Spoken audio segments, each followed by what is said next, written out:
Hello there and welcome to the Fastmarkets Live Lounge, brought to you by Aquatech. And this episode is broadcast to you live from the Lithium Supply and Battery Raw Materials Conference 2025. We're broadcasting here live from Las Vegas. Now, I'm Georgia Tolley and I'm delighted to say that today I'm joined by Cristina Paredes. She is Executive Director of SC NEXUS. Now, that is South Carolina's tech hub for advanced resilient energy. Cristina is a nationally recognized leader in economic development. She's got more than 2 decades of experience driving technology-led growth, forging public-private partnerships, and accelerating lab-to-market solutions. And under her leadership, SC NEXUS is helping to basically position South Carolina at the forefront of energy innovation. They're working to build a resilient value chain that basically supports national security, but also global competitiveness. She brings this sort of rare mix of public and private sector expertise and a proven ability to turn bold ideas into real-world impact. Today on the Live Lounge, we're going to be exploring her leadership journey, the power of collaboration, and what it actually takes to scale innovation into the energy space. Cristina, welcome to the show. Lovely to have you here. Thank you. Looking forward to the conversation this morning. Yeah, absolutely. And I'm particularly fascinated by your career path. What, first sparked your interest in economic development? It was, everybody says you get into economic development because you kind of fell into it backwards. I did a lot of local government work, primarily started in community development. And as I got more into that, there was an opportunity to get involved in the economic development sphere. So being able to, put people to work and create jobs for your community. And I had the opportunity to join and build a new office there that was leading the economic development efforts in North Florida, Tallahassee area, and jumped at that opportunity to do it. And loved every moment of my journey since then, and even really before then too as well. So you've clearly got a real passion for your work, and that is translating into several awards which you've won, including one of North America's top 50 economic developers, and also one of the 25 women to know by the Tallahassee Democrat. Okay, so what has been the most rewarding part of your journey so far? Oh, that's a great question.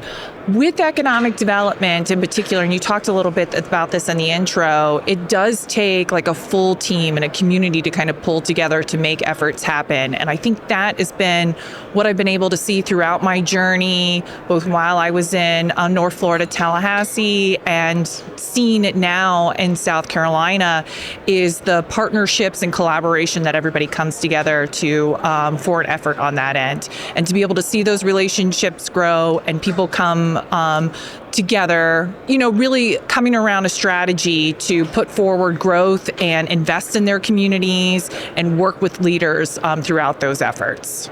You mentioned there sort of working across both the public and the private sector, and that's clearly one of your key skills, that ability to see things from both sides of the party divide, so to speak. What's your sort of secret sauce when it comes to leadership, when it comes to bringing both sides of the table together? When you asked about like the secret sauce, I thought a lot about that question kind of before we got started this today. And I think really it is making sure that everybody is heard when they come to the table and actually really listening to what they have to say. And at times, you'll have partners that maybe hold back a little bit or aren't willing to engage in that conversation, and to be able to step aside and talk to them a little bit one-on-one on what you need to get out of them and where we're driving and where we're going, having that clear vision, making sure the right people are at the table for the conversations, listening to them and making sure that they are heard too. I think that is really kind of the secret sauce to managing and pulling together people in a room and helping lead those conversations. It sounds like there's been a lot of success stories there. But when you cast your mind back over your career, were there ever times when things weren't as successful? And did you grow from those experiences? Oh, Absolutely. I think too, sometimes as women, we settle into this imposter syndrome, if you will. Sometimes we can let that self-doubt of maybe I don't kind of belong at this table creep into our mind. And that surely has happened to me throughout my career. And what I did to kind of help overcome that was take a step back, and I worked with a friend of mine who does executive coaching, executive leadership coaching, and together we kind of went through what are my value systems, what do I bring to the table when I have these conversations, and what am I looking to get out of kind of my next career step. That was truly a transformative experience, and I was really glad I took the time to ask those questions and reflect on what my talents are, because a lot of times we don't stop to do that, and then have your next opportunity kind of align with all of that. So that was a transformative time in my career, and I would have never have thought to take the time to do that, but I was really glad that I did. It's interesting because would you advise other women to go through that process? Because obviously you might have to spend money on it, to speak to an executive coach, but do you felt like you reaped the rewards of that? Oh, absolutely. It was, I would, especially if you're struggling with what is next, or should I stay in this role? Should I grow into something different? It really kind of helps build up that self-confidence, and you take the time to take an internal look and making sure your talents meet your value systems, and it was worth it all. So some of the clients or some of the companies that you've worked with include things like sort of Amazon robotics. So obviously that's very corporate, all the way through to the sort of academic partnerships, which are also so important for a state. What do you think is the secret to quality collaboration across those sectors? Because it's so important that academia gets to speak to corporations, because that's where you get this wonderful crossover of innovation. So that's what I love about what I'm doing now, to be honest with you. With SC NEXUS, we are deliberately creating an ecosystem to support advanced energy by putting together universities, national labs, and industry partners at the table. We're building 3 test beds to help support innovation for grid resiliency, all focused in and around national security. We're a federally designated tech hub. We received money from the CHIPS and Science Act to help support and build out these test beds. And they're done in a way, though, I think this is the most important part, where it's not just the university that's leading the research. They are certainly the home to these test beds and the national labs, but that the industry partners are there, and they're collaborating together to solve these real world problems that are facing the energy industry right now. So I think that is something that is deliberate on our part to make sure that it is a well-coordinated effort across all partners. And do you have a good sort of well of academic excellence in the state? Yes. Yeah. We, the University of South Carolina and Clemson University, we also have partners like SC State at the table as well, taking the leads for what we're doing right now.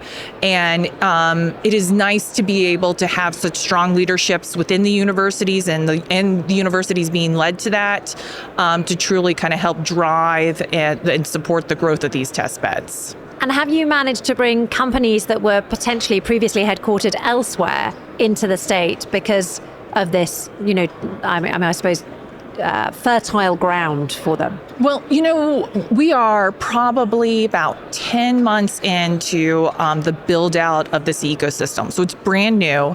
And we've been doing a lot of work to kind of support that. In South Carolina, you get about 200 energy-focused industry or companies in the state. So we're building off of that. We've had some really nice early wins. One of our test beds down in Clemson, which is the eGrid, so it's a grid emulation center. Since SC NEXUS was announced, they've signed 10 NDAs and are getting ready to make a major announcement, hopefully soon.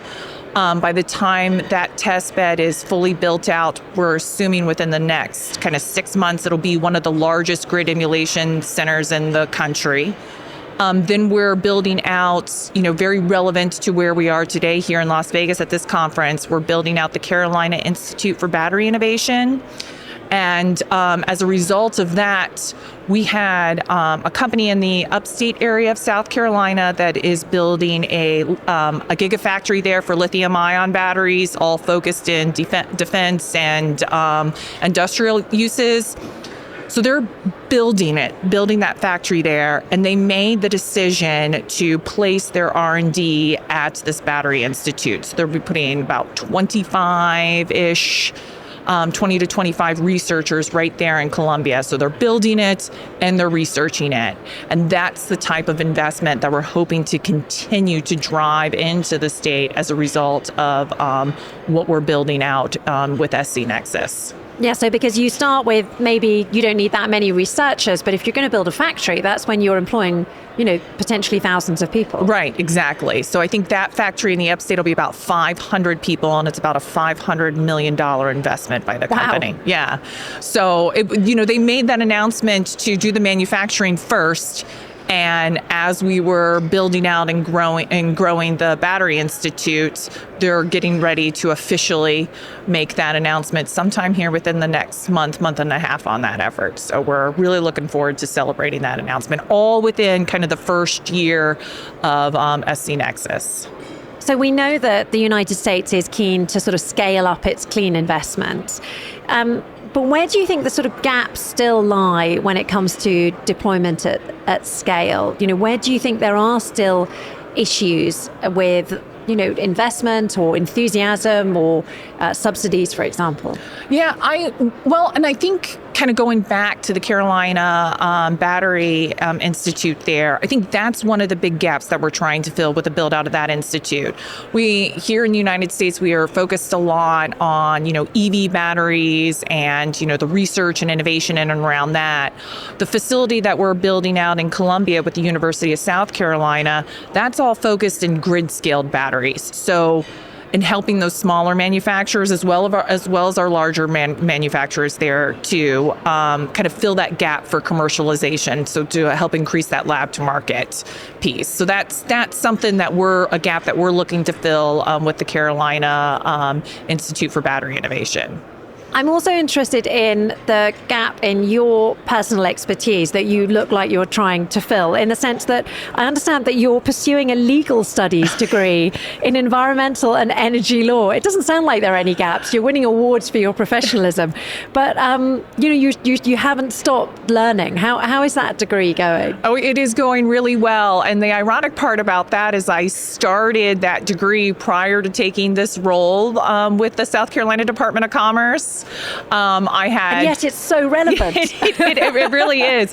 I had done a lot of work and seen a lot of clients, and the issue of workforce and power keeps coming up, and so it was just a desire to learn a little bit more, to be able to kind of support the growth and changes in regulatory markets that we're going to see, both in energy and environmental, especially when you talk about water.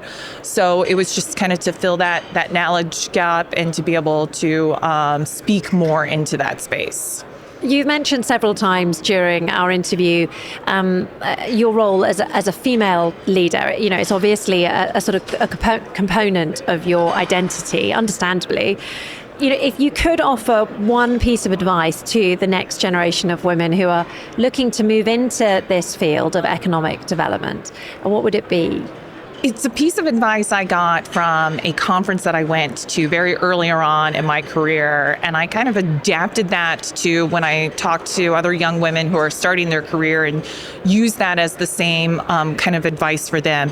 And that is that, you've earned your seat at the table. Like you've been asked in, you've gotten that job, you've earned that position there. So own it and take up that space at the table. Don't make yourself small when you're sitting there. Really own the room when you kind of walk in for that. And always remember to smile. That can soften some of the hardest conversations too. If you just stop, make sure you're listening and lean in and smile into that before you start kind of talking. I think sometimes we forget that we've earned that seat at the table, and just own it when you walk into that room.